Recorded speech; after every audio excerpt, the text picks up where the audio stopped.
صباح الخير، عاملين ايه؟ وحشتني جدا جدا من الفيديو اللي فات. كل سنه وانتم طيبين. بقى خلاص اجازه العيد قربت تنتهي، ربنا يجعل ايامنا كلها عيد يا رب. عاوزه اقول لكم بقى ان احنا بقالنا يومين كده مش خلصانين من زن العيال، عاوزين نخرج عاوزين نخرج، ويعني مختارين مكان كمان بعينه عاوزين نروح. يا حبايبي الجو حر والمكان ده بينا وبينه ساعه ونص يعني سفر، لا هو لازم نروح، يعني لازم نروح. فقلنا خلاص بقى يعني عشان نخلص من زنهم، وكمان قبل ما اجازه العيد تخلص نوديهم بقى وخلاص. المهم بقى قررنا من بالليل ان احنا هنقوم الصبح ان شاء الله، يعني نص يوم كده ناخد بعضنا كده وناخد الولاد ونروح المكان ده. فقمت الصبح بقى فطرتهم، وكان عندي دورة غسيل في الغسالة قلت انشرها. عاوزه اقول لكم بقى ان اليوم ده كله كان ماشي على مزاج الولاد، اختياراتهم في العصير في الاكل في الشرب في كل حاجة، حتى في المكان اللي اتفسحنا فيه كل ده كان باختيارهم هم. في الوقت ده بقى احنا كنا فطرنا كده وقاعدين نضيع في الوقت على ما درجة الحرارة تقل شوية، يعني على الساعة 2 3 بالكتير خالص نخرج. فقالوا لي بقى اعملي لنا عصير. فيهم اللي طلب عصير بطيخ بالايس كريم، وفيهم اللي طلب عصير نعناع. عصير البطيخ بالايس كريم ده يا بنات اختراع. انا بجيب البطيخ بقطعه بحطه في الخلاط زي ما احنا شايفين، بحط عليه ايس كريم فانيليا، طبعا هو بيبقى كويس بس انا ما كانش عندي ايس كريم فانيليا، فحطيت ايس كريم الفراوله، ما كانش ظاهر برضو الطعم بتاع الفراوله في البطيخ. هتحطي بقى السكر على حسب الرغبة، وهتحطي تلج مجروش عندك او مكعبات تلج. هفرمه فرمتين كده في الخلاط، وبعد كده هبدأ اصفيه، بس انا مش بفرمه كتير عشان البطيخ بيبقى فيه كده اللب بتاعه، مش عايزاه يعني يتفرم كتير مع العصير، فيدوب فرمتين 3 كده على ما البطيخ يتفرم كده معايا، وبعد كده هصفيه. انا ضفت له نص كوبايه ميه وانا بفرمه عشان اخليه خفيف شويه، بس انت لو عايزاه يكون تقيل يعني ما تضيفيش الميه، كده كده اصلا البطيخ بيكون في ميه بتتعصر كده وبتتصفى مع البطيخ. هسيب بقى عصير البطيخ على جنب واروح اعمل عصير النعناع. هم عاوزينه نعناع صافي، مش عايزين عليه ليمون ولا اي اضافات تانية، بس انا قلت بقى ازود لهم النكهه بتاعته كده بورق النعناع المجفف الموجود عندي ده. فبدات ضفت كوبايتين ميه في الخلاط، وكمان ضفت عليهم نص كوبايه من النعناع، غسلهم كويس، وهضيف كمان سيرب النعناع. في الوقت ده بقى لقيت اخو جوزي جه، فزودت كمان كوبايه عصير، هزود كمان كوبايه ميه، وهحط كمان شويه سيرب نعناع، وهحط السكر على حسب الرغبه، بس هم يعني مش عاوزين السكر كتير، فضفت معلقتين بس من السكر. وبعد كده يعني اللي يحس ان كوبايته محتاجه لسه سكر يبقى يزود لها هو عادي، انا قلت ان انا اخليه عادي، واللي عاوز يضيف سكر يبقى يضيفه ويزود على حسب الرغبه. انا قدمت لهم مكعبات السكر كمان مع العصير، عشان اللي حابب يضيف سكر يحط مكعب او 2 على حسب ما هو محتاج. هو السيرب والنعناع كان كفايه جدا ان انا يعني اعمل بيه العصير، بس انا حبيت كده ازود لهم من النكهه بتاعه النعناع واعزز النكهه بيه. بس جوزي طبعا لما دقه قال لا انت مزوده الورق النعناع كتير ونكهه النعناع كبيره، فانا مش عاوز كده، انا عايز بس ايه السيرب بس من غير ما تزودي نعناع.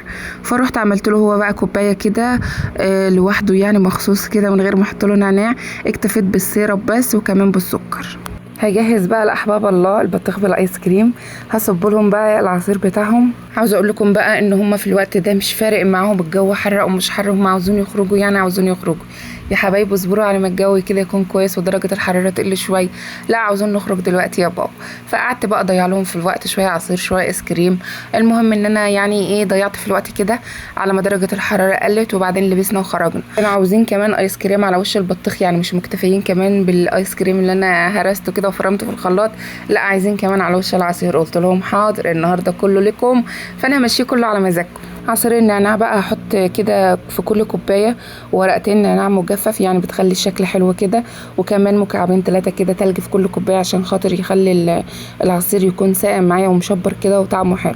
عاوزه اقول لكم ان هم بس ما اكتفوش بكده، لا ده كل واحده اختارت الاسترو اللي هتشرب فيه، يعني كل واحده اختارت لون، كل واحده فيهم كانت عاوزه لون معين، فجيت قالت لا انا هختار ده، وده تقول انا هختار ده، فسيبتهم يختاروا كل حاجه على ذوقهم. يعني حتى لو جينا نركز كده في الكوبايات هنلاقي كل شفاط فيهم من لون، يعني كل واحده مختاره حاجه على ذوقها. شربنا العصير بقى وقعدنا شويه، وكانت الساعه حوالي 2:30 3 كده، فقلنا خلاص بقى هنلبس ونبدا نخرج من البيت عشان نوصل هناك على العصر. احنا في الوقت ده ماشيين على الطريق الزراعي اللي هيخرجنا على الطريق الدولي اللي هنمشي عليه ونروح المكان اللي احنا رايحينه.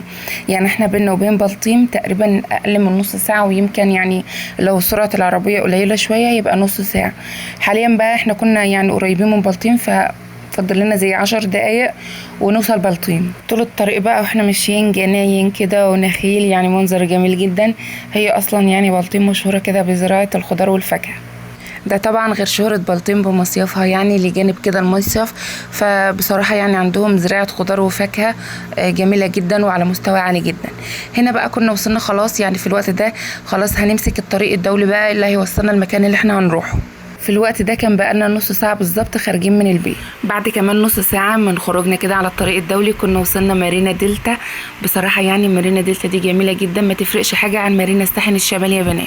هو انا كنت عاوزة اصلا الفسحة تكون فيها، بس هما بقى قالوا لا احنا هنروح القرية دي الاول وبعد كده يا بابا نبقى نخرج من هناك قبل ما الجو يضلم كده ونبقى نكمل السهرة في مارينا دلتا. فاحنا قلنا خلاص هنوديهم القرية السياحية اللي هم قالوا عليها دي وبعد كده نبقى نرجع على مارينا دلتا.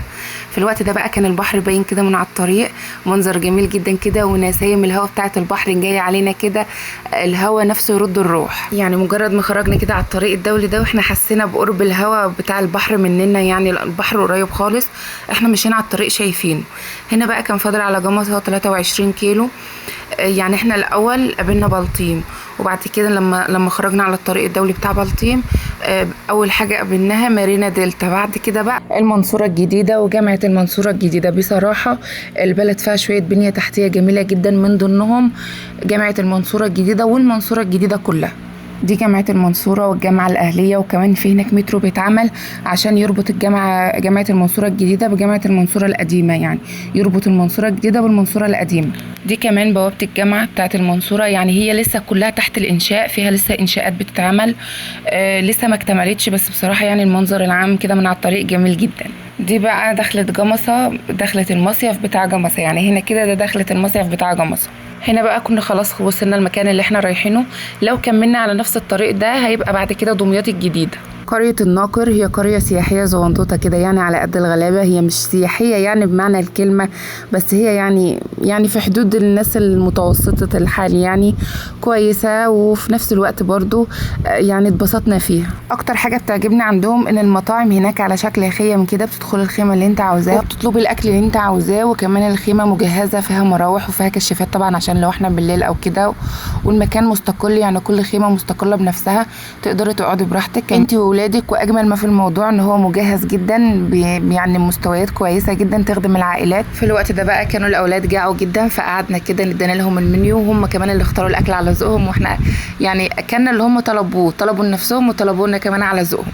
قعدوا بقى مستنيين الوقت يجي، وفي الوقت ده بقى مش صابرين، قاعدين يلعبوا ومستعجلين جدا يعني على نزول الميه، بس بصراحه معاهم حق، الميه شكلها مغري جدا. احمد بقى من اول ما وصلنا وهو عاوز يغير الهدوم اللي هينزل بها الميه، يعني مش صابر، قلع الكوتشي كمان ولابس الكروكس وعاوز يلبس الهدوم اللي هينزل بها الميه.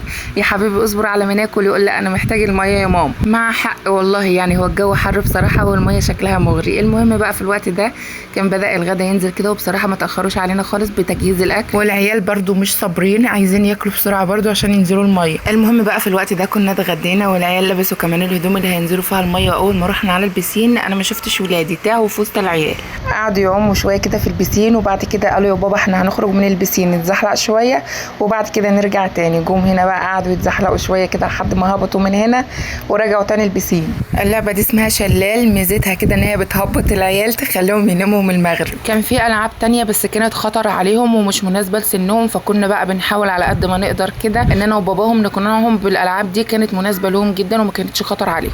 هنا بقى انا كنت بصراحه زهقت كده وتعبت من اللف وراهم، قلت لهم انا هقعد كده قصادكم في البسين على ما انتوا تزهقوا من الميه وتقولوا خلاص يا ماما احنا عايزين نخرج. كانوا نسوا العوامات في البيت بقى فكانوا متضايقين، بس اول بقى ما نزلوا الميه كده نسوا ان هم نسوا العوامات، قعدوا يلعبوا ويعوموا في الميه. هنا بقى البسين عشان تنزلي لازم تحجزي الطفل ب 100 جنيه، يعني تدفعي 100 جنيه الفترة كلها 4 ساعات، يعني الساعة تقريبا واقفة ب25 جنيه، فكويسة يعني على الخدمات اللي فيها وعلى النظافة وعلى المنظر، بصراحة يعني كويسة إلى حد ما، كويس مش وحش. هنا بقى كانوا زهقوا من البسين، خرجنا كده أخدنا دش كده في الحمامات وغيرنا الهدوم. كانوا بقى جايبين الخيار بتاعهم معاهم عشان يأكلوا النسناس، لأن المرة اللي فاتت لما كنا احنا هنا كانوا نسوا يجيبوا أكل النسناس، فكانوا متضايقين جدا يعني، وكانت الخروجة بايظة بسبب ان هم ما اكلوش النسناس. بس المره دي بقى اول حاجه حطوها في الشنطه بتاعتهم هو اكل النسناس، حطوا الخيار ونسوا العوامات.